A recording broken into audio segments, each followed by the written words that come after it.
Hello, this is Dave Parker with PSquared Sports. I'm alongside Coach Les Goud of the Navarro Panthers. Coach, welcome. Thank you. Thank you. We're kind of here, and you may be able to see on camera, but it's raining behind us. But, you know, we got to play in the rain, Coach. We've done it a few times.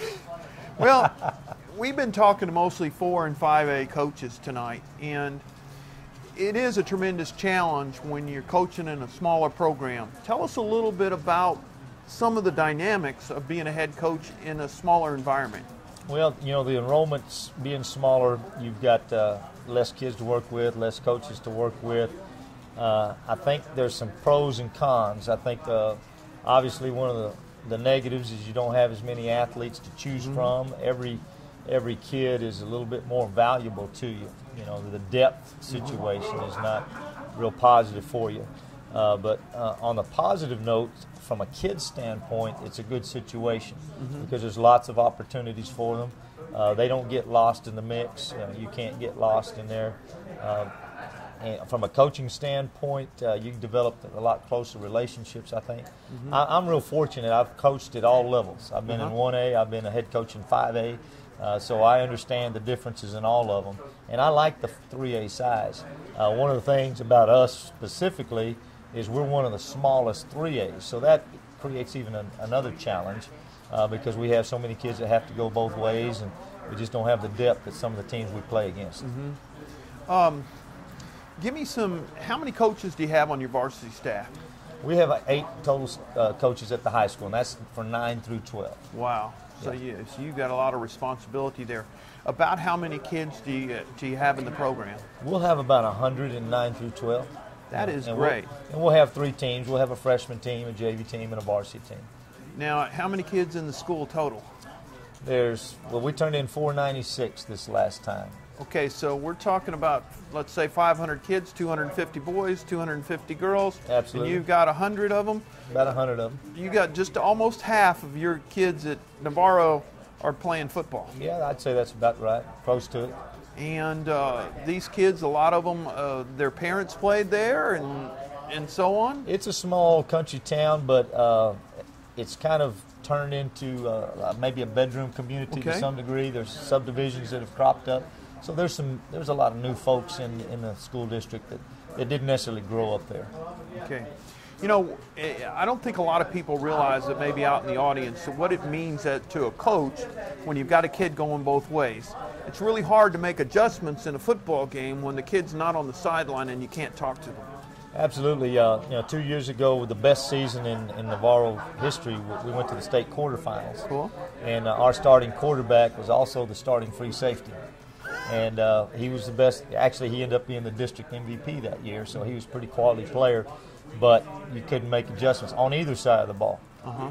During a kicking game down, maybe he'd get over there and we'd get to talk to him about some things. But your coaching has to be, in some situations, Monday through Thursday, and then on Friday you got to play the game as it is. But you don't have that opportunity to make those adjustments. We still feel like we do a pretty good job of making some, but you don't get to communicate with the kids the same way. The other thing that I think is a different deal than the bigger schools is our kids play everything. They play football, basketball, baseball. We've had 5-6 sport lettermen. So they don't have the same kind of an off season that you do in a big school. There's so much specialization. The guys that play football almost all year. In just a contrast for our audience, a 5A program may have 250, 300 kids in their program. Absolutely, yeah. And so that's the difference. I mean, you have 2.5 times more kids. And, of course, in 100, you've got a few that, aren't integral parts of your squad. When you get ready to put together an offense and a defense, you have to take that into consideration. You have to be a little simpler. There's no opportunity for the 2-platoon concept. Your times are a little bit more limited, and you don't have that off season to develop the same kind of things. So I think we are a little bit simpler at our level. Football is still football, though.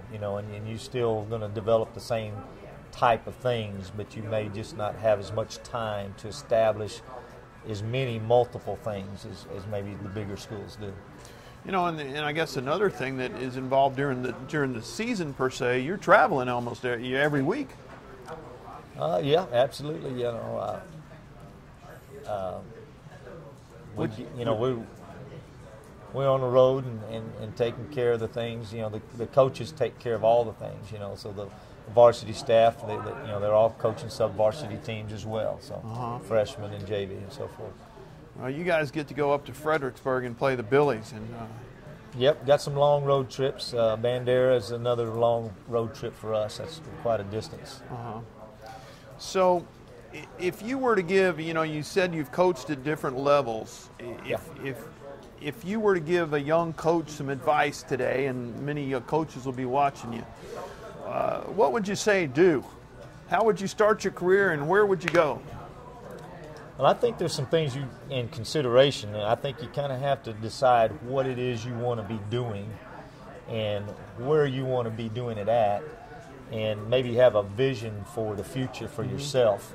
And I don't think it's the same for everybody, but the number one thing, if you want to do this for very long, I would try to get into the best program you can get into at whatever level it is. I know everybody wants to be a varsity coach right off the bat.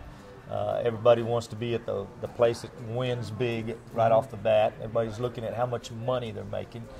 But I really think that what's important is then to get into a program that you can learn and grow as a coach, even if it's a junior high position. But you're in that program that you're going to learn some things in. The best move I ever made as an assistant coach was I worked for Bruce Bush down at Gregory Portland High School, and I learned so much from him. And that was one of those established programs, and they're at all levels. You know, some people, they like the small school. They wouldn't even consider being in the big school, and then on vice versa, there's guys that wouldn't consider going to the small school. So I don't think it's big school, small school. I think it's program, and in locations. You know, some people want to be in a certain area of the state, and I think you need to consider that and to try to establish yourself. One of the things I think a lot of people do, and I might have been guilty of it myself a little bit early, is some of us move around too much. You know, find a good spot, stay with it, have some continuity there, develop some things rather than just trying to jump from job to job. But the good thing was you had so many different color shirts. Absolutely. I've been fortunate lately. I've been wearing purple for a few years. I worked at San Marcos as an assistant too, and we're purple and gold. But yeah, we always had a different color shirt every few years. Yeah, I've known a few coaches that have a U-Haul trailer full of different colors. So. Absolutely. Yes, sir. Well, I tell you, Coach, it's been a pleasure. Good luck next season. Well, thank you. This has been Dave Parker on PSquared Sports. And before I cut off, Marcus, tell me a little bit about the Padilla poll and what does it mean on the lower levels? We all keep up with it. You know, we all get to look at it and see where we stand, and it kind of gives us some motivation in certain cases. And then we look at other teams and see where they're at. But it's an interesting thing. You know, years and years we've been following this thing, and it's fun for us to see the other schools too. You know, the other classifications. One of the things I like too is being able to see things across the state. You know, we know what's going on in our district, in our little area of the world, but you know, we get to see what's going on in West Texas or in Northeast Texas and different areas. So I think it's pretty neat. Well, it's been a pleasure, Coach. Good luck next season. This is Dave Parker on PSquared Sports alongside Coach Les Goud of the Navarro Panthers. Good luck. Thank you.